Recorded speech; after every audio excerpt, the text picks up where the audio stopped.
Hey guys, welcome to another tutorial today. We are going to be looking at how to disassemble and clean a Nintendo cartridge. Basically, with cartridges, it follows the same as every other cleaning tutorial that you've seen. There are different types of cartridges. This is one of the later releases, which is going to have 3 screws and then some hook connections on the top right here. Since these are later in Nintendo's release, they're going to have security screws on the back.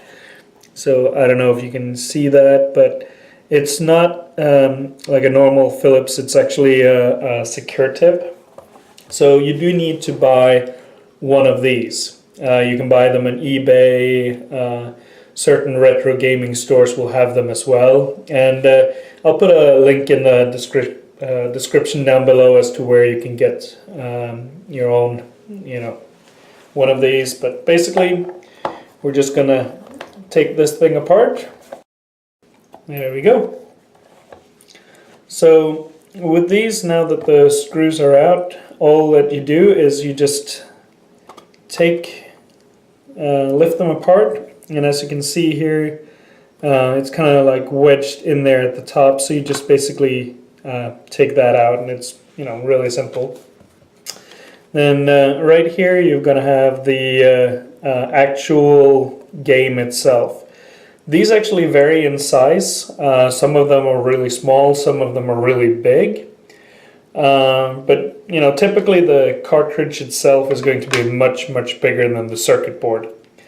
And this is also a good time to make sure that you actually have an authentic game, just by checking the chip on the circuit board. And I'll let me actually put it this way so you can read it, but I'll put up another link where you can check the validity of your cartridges. So I'll put that on the screen here so you can go and check that out. But basically, whenever you buy a Nintendo cartridge, they are notoriously faked.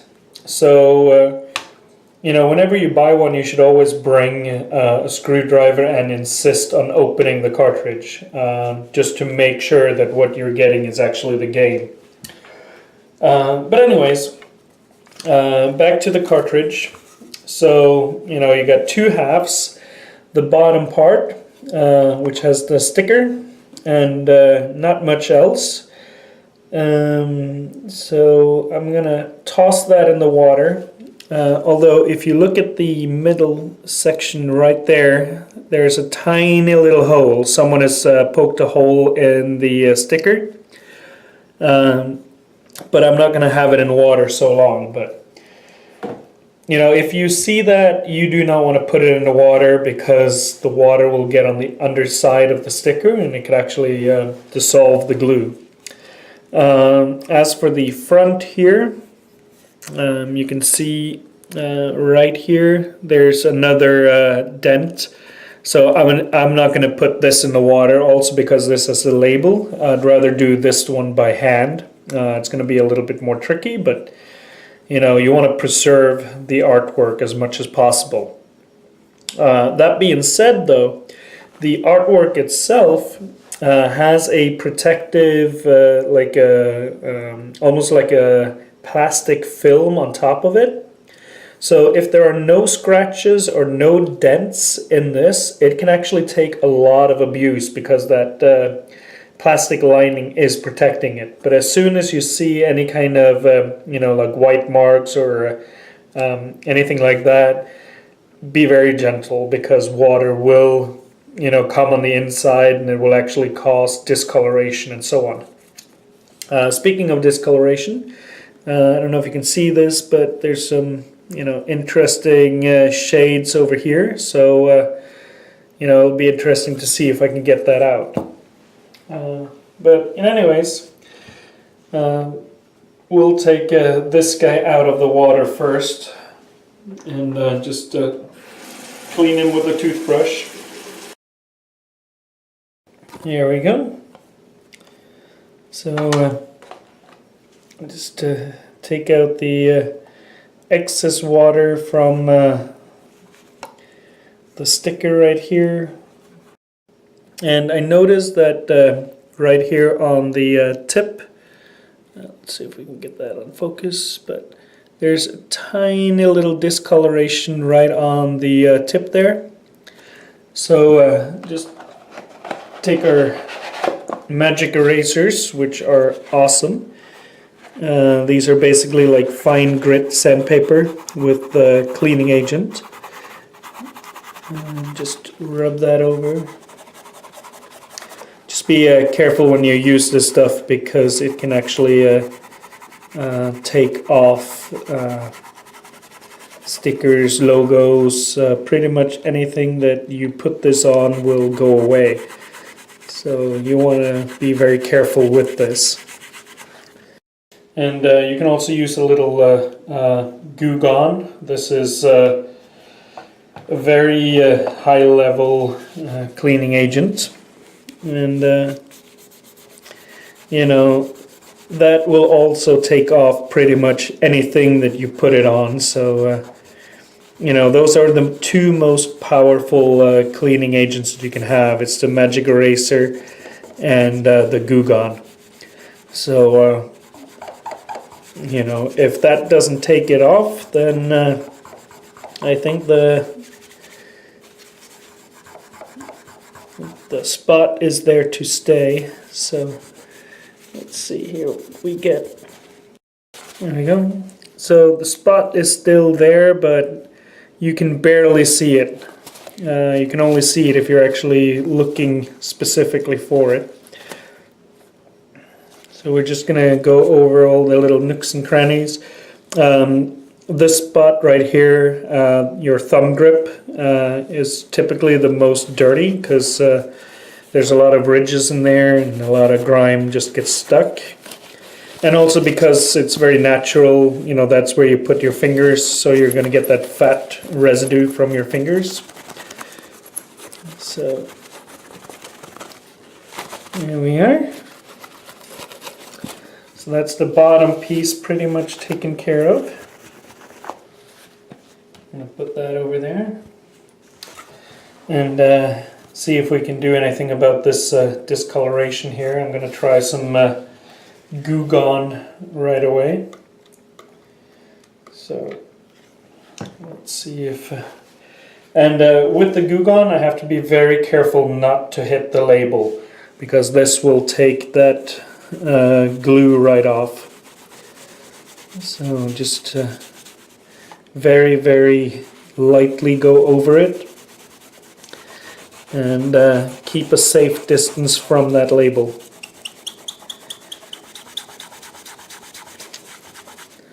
And you know, don't use so much that it starts running, because then again you stand the risk of getting it on the label.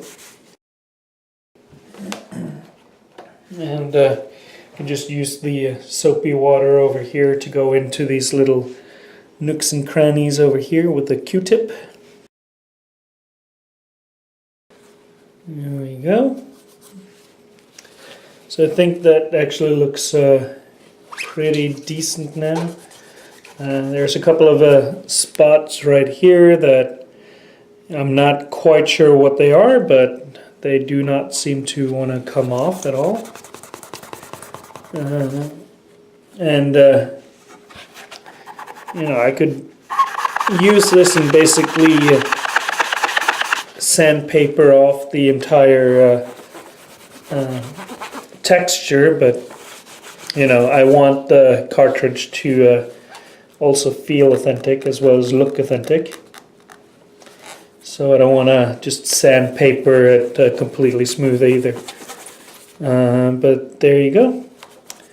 So you know, that's nice and clean. So we're going to put that on the side, and then take a look at the circuit board.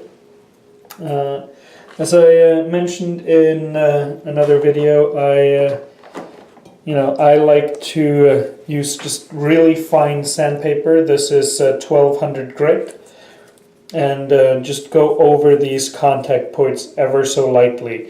All I want to do is get rid of any kind of grime or crap that's stuck on there, and I want to get fresh metal to be exposed.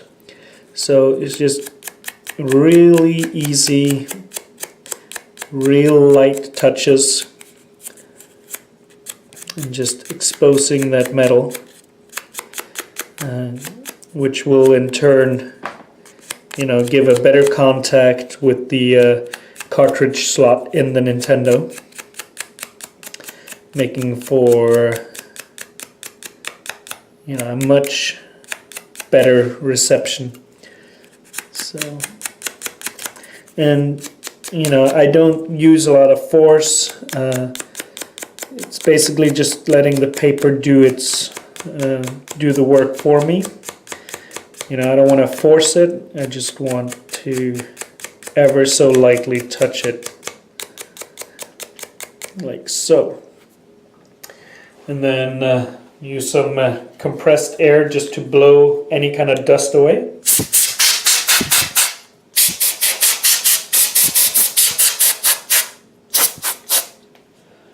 And apart from that, the cartridge looks really nice, so I'm not gonna do any more to that. So instead we can put this thing back together again. Just make sure that all the contacts are nice and dry, and that looks nice. So we're gonna just pop that in here, like so. And you'll actually see that there are some grooves in the circuit board itself, which will then fit only one way in here. So there's no way to really mess it up. And then just slide the top in first, and then put that down and put the screws in the back. Here we are, and that is now good as new. The only thing that I like to do at this point is to use some Pledge multi-surface, and just touch up the plastic pieces of the cartridge, which will prevent any future grime and dust and fat buildup. So just rub that all over, like so.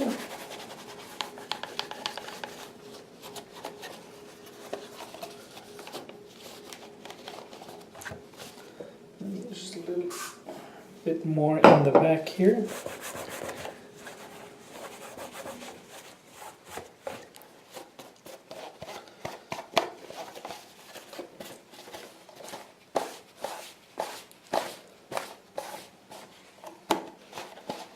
And there you have it.